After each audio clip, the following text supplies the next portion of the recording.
അപ്പോൾ തത്പുരുഷ സമാസത്തിൽ ഏറ്റവും അവസാനമായിട്ട് നമ്മൾ പറയാൻ പോകുന്നത് കർമ്മധാരയ സമാസം. കർമ്മധാരയ സമാസം.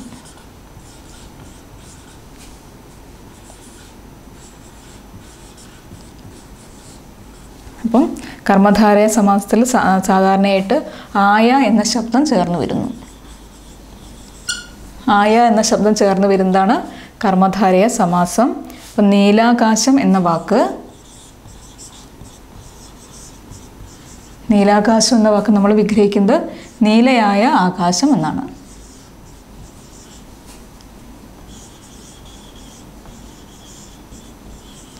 നീലാകാശം, നീലയായ ആകാശം എന്നാണ് നമ്മൾ വിഗ്രഹിക്കുന്നത്.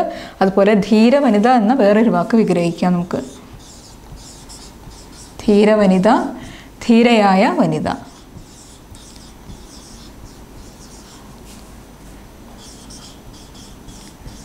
ധീരയായ വനിത. അപ്പോൾ ആയ എന്ന ശബ്ദം ചേർന്ന് വരുന്നത് കർമ്മധാരയ സമാസമാണ്.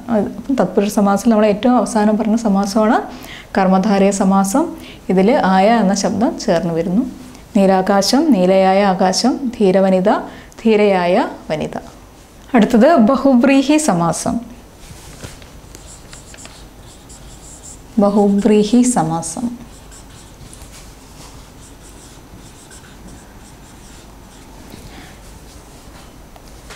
അപ്പം ബഹുബ്രീഹി സമാസത്തിന് പ്രത്യേകത എന്ന് പറയുന്നത് ഘടകപദങ്ങൾക്കല്ലാതെ വേറൊരു പദത്തിന് പ്രാധാന്യം വരുന്നതാണ് ബഹുബ്രീഹി എന്ന് പറയുന്ന സമാസം. അപ്പോൾ കാർവർണ്ണൻ എന്ന് പറയുന്നൊരു വാക്ക് നോക്കാം. കാർവർണ്ണൻ. അപ്പോൾ ഇതിനെ നമ്മൾ വിഗ്രഹിക്കുന്നത് കാറിൻ്റെ വർണ്ണമുള്ളവൻ ആരോ അവൻ എന്നാണ്.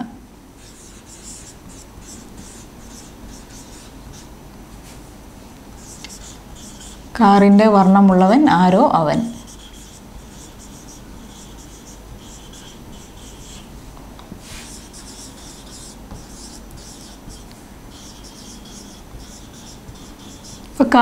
കാർവർണ്ണൻ എന്ന പദം നമ്മൾ വിഗ്രഹിക്കുന്നത് കാറിൻ്റെ വർണ്ണമുള്ളവൻ ആരോ അവൻ എന്നാണ്. അപ്പോൾ ഇതിൽ കാറിൻ്റെ വർണ്ണമുള്ളവൻ ഈ ഘടകപദങ്ങളിലൊന്നും ഇതിൻ്റെ അർത്ഥം നിൽക്കാതെ അതിൻ്റെ അർത്ഥം ചെന്ന് ചേരുന്നത് ശ്രീകൃഷ്ണൻ എന്ന പദത്തിലാണ്. ശ്രീകൃഷ്ണൻ എന്ന അർത്ഥമാണ് കാറിൻ്റെ വർണ്ണമുള്ളവൻ ആരോ അവൻ എന്ന പദം വിഗ്രഹിക്കുമ്പോൾ നമുക്ക് കിട്ടുന്നത്. അപ്പം ഘടകപദങ്ങളിൽ അർത്ഥം പൂർണ്ണമാവാതെ അത് വിഗ്രഹിക്കുമ്പോൾ ഘടകപദങ്ങൾക്കല്ലാതെ മറ്റൊരു പദത്തിന് പ്രാധാന്യം വരുന്നതാണ് ബഹുബ്രീഹി സമാസം. ഇപ്പോൾ കാറിൻ്റെ വർണ്ണമുള്ളവൻ ആരോ അവൻ എന്നിങ്ങനെ വിഗ്രഹിച്ചാൽ ഈ ഘടകപദങ്ങളിൽ അർത്ഥം ഈ ഘടകപദങ്ങൾക്കല്ലാതെ ശ്രീകൃഷ്ണൻ എന്ന പദത്തിനാണ് ഇവിടെ പ്രാധാന്യം വരുന്നത്. വേറൊരു പദത്തിൻ്റെ അർത്ഥമാണ് നമുക്കിവിടെ കിട്ടുന്നത്. അപ്പോൾ ഇങ്ങനെയുള്ള സമാസമാണ് ബഹുബ്രീഹി എന്ന് പറയുന്ന സമാസം. അപ്പോൾ വേറൊരു ഉദാഹരണം നോക്കിയാൽ പീതാംബരൻ.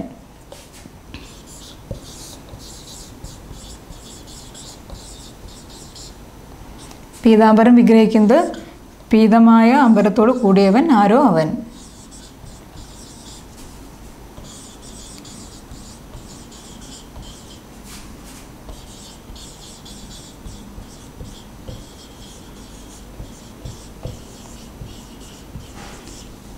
പീതമായ അമ്പരത്തോട് കൂടിയവൻ ആരോ അവൻ. അപ്പോൾ ഇതും നമുക്ക് ആരോ അവൻ, പീതമായ അമ്പരത്തോട് കൂടിയവൻ ആരോ അവൻ എന്ന് നമ്മൾ വിഗ്രഹിച്ചാൽ നമുക്ക് കിട്ടുന്ന അർത്ഥം ഈ ഘടകപദങ്ങളിൽ നിൽക്കാതെ അർത്ഥം ചെന്ന് ചേരുന്നത് ശ്രീകൃഷ്ണൻ എന്ന വേറൊരു പദത്തിലാണ്. അതുപോലെ നമ്മൾ ഇപ്പം മാൻകണ്ണി എന്നൊരു പദം,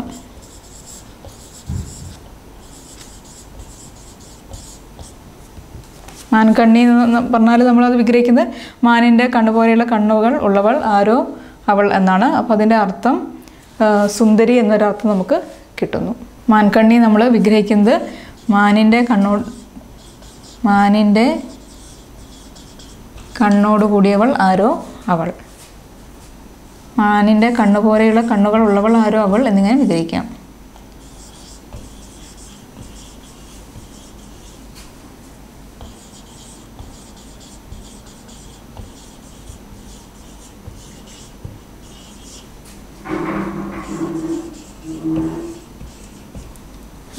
ആരോ അവൾ. അപ്പോൾ അതിൻ്റെ അർത്ഥം മാൻ കണ്ണ് എന്നതിലൊന്നും നിൽക്കാതെ അതിൻ്റെ അർത്ഥം സുന്ദരി എന്ന വേറൊരു പദത്തിലാണ് ചെന്ന് ചേരുന്നത്.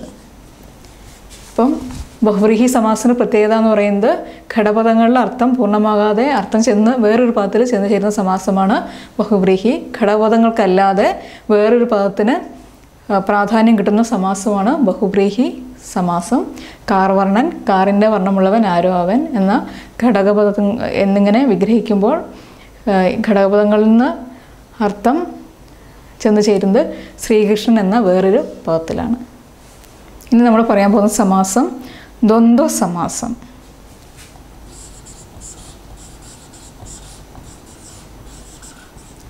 ദ്വന്ദ്വ സമാസം. ദ്വന്ദ്വം എന്ന് പറഞ്ഞാൽ രണ്ട്. അപ്പം വിഗ്രഹിക്കുമ്പോൾ പൂർവോത്തര പദങ്ങൾക്ക് തുല്യ പ്രാധാന്യം വരുന്ന സമാസമാണ് ദ്വന്ദ്വ സമാസം. അപ്പോൾ വിഗ്രഹിക്കുമ്പോൾ ഘടകപദങ്ങൾ പൂർവ്വപദവും ഉത്തരപദവും ഉണ്ട്. പൂർവ്വപദം എന്ന് പറഞ്ഞാൽ ആദ്യത്തെ പദം, ഉത്തരപദം എന്ന് പറഞ്ഞാൽ രണ്ടാമത്തെ പദം. അപ്പോൾ രണ്ട് പദങ്ങൾക്കും തുല്യ പ്രാധാന്യം കിട്ടുന്ന സമാസമാണ് ദ്വന്ദ്വ സമാസം. ഇപ്പോൾ നമ്മൾ ഉദാഹരണങ്ങൾ നോക്കുകയാണെങ്കിൽ കൈകാലുകൾ.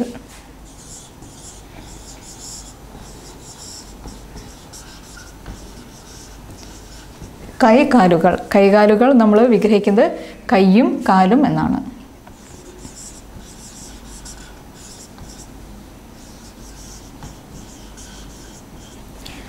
അച്ഛനമ്മമാർ.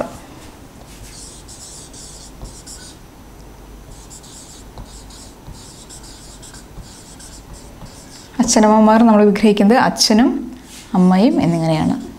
അച്ഛനും അമ്മയും.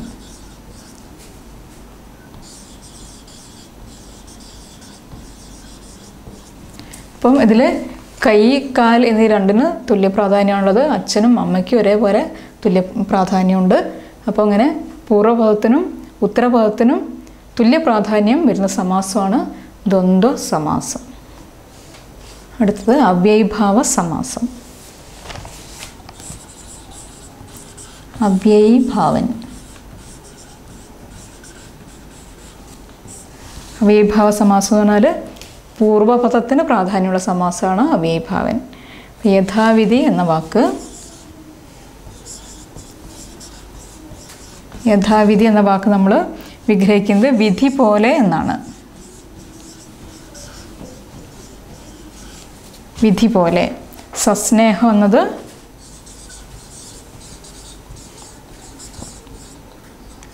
സസ്നേഹം സ്നേഹത്തോടു കൂടി എന്നാണ് വിഗ്രഹിക്കുന്നത്.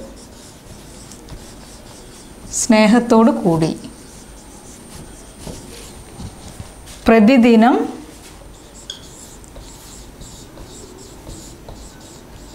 പ്രതിദിനം ദിനം തോറും എന്നാണ് വിഗ്രഹിക്കുന്നത്. അപ്പം അവ്യയീഭാവ സമാസം എന്ന് പറഞ്ഞാൽ പൂർവ്വപദത്തിന് പ്രാധാന്യമുള്ള സമാസമാണ് അവ്യയീഭാവ സമാസം. അപ്പോൾ യഥാവിധി എന്ന പദം നമ്മൾ വിധി പോലെ എന്ന് വിഗ്രഹിച്ചിരിക്കുന്നു. പൂർവ്വപദം എന്ന് പറഞ്ഞാൽ ആദ്യത്തെ പദം. വിധി എന്ന ഈ പൂർവ്വപദത്തിനാണ് ഈ സമാസത്തിൽ പ്രാധാന്യം. സസ്നേഹം സ്നേഹത്തോട് കൂടി എന്നാണ് വിഗ്രഹിക്കുക. സ്നേഹം എന്ന പൂർവ്വപദത്തിനാണ് പ്രാധാന്യം. പ്രതിദിനം ദിനം തോറും എന്ന് വിഗ്രഹിച്ചാൽ ദിനം എന്ന പൂർവ്വപദത്തിനാണ് പ്രാധാന്യം. പൂർവ്വപദത്തിന് പ്രാധാന്യമുള്ള സമാസമാണ് അവ്യയീഭാവ സമാസം. സമാസത്തിൽ നമ്മൾ ഏറ്റവും അവസാനമായിട്ട് പറയാൻ പോകുന്നത് ദ്വിഗു സമാസം. ദ്വിഗു സമാസം. ദ്വിഗു സമാസം എന്ന് പറഞ്ഞാൽ പൂർവ്വപദം സംഖ്യാവാചകമായിട്ട് വരുന്ന സമാസമാണ്. സംഖ്യാശബ്ദമായിട്ട് വരുന്ന സമാസമാണ് ദ്വിഗു സമാസം. അപ്പം പഞ്ചപാണ്ഡവർ എന്ന പദം. പഞ്ചപാണ്ഡവർ. പഞ്ചപാണ്ഡവർ എന്നത് നമ്മൾ വിഗ്രഹിക്കുന്നത് 5 പാണ്ഡവർ എന്നാണ്.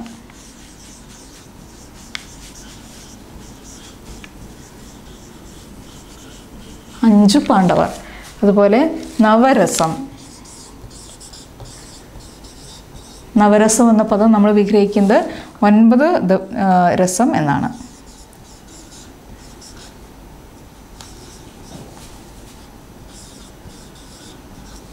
9 രസം. അപ്പോൾ ഇതിൻ്റെ പ്രത്യേകത, ദ്വിഗു സമാസത്തിൻ്റെ പ്രത്യേകത പൂർവ്വപദം സംഖ്യാശബ്ദമായിട്ട് വരുന്ന സമാസമാണ് ദ്വിഗു സമാസം. അപ്പം പഞ്ചപാണ്ഡവർ 5 എന്ന പൂർവ്വപദം വന്നിരിക്കുന്നു. 5 പാണ്ഡവർ എന്ന് നമ്മൾ വിഗ്രഹിച്ചിരിക്കുന്നു. നവരസം 9 രസം.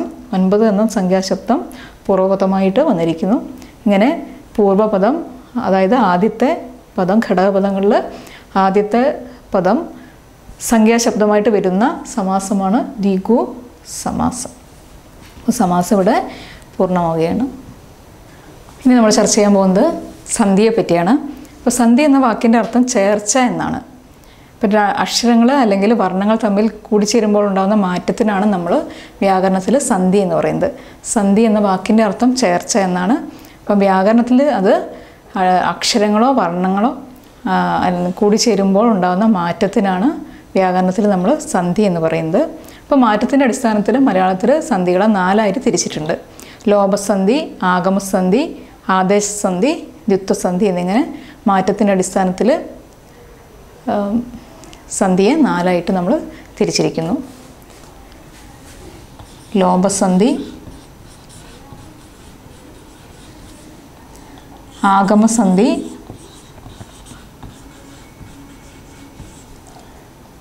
ആദേശസന്ധി,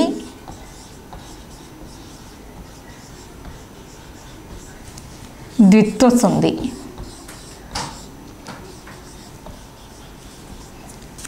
എന്നിങ്ങനെ സന്ധിയെ 4ആയി തിരിച്ചിരിക്കുന്നു. മാറ്റത്തിൻ്റെ അടിസ്ഥാനത്തിൽ സന്ധിയെ ലോപസന്ധി, ആഗമസന്ധി, ആദേശസന്ധി, ദ്വിത്വസന്ധി എന്നിങ്ങനെ 4ആയി തിരിച്ചിരിക്കുന്നു.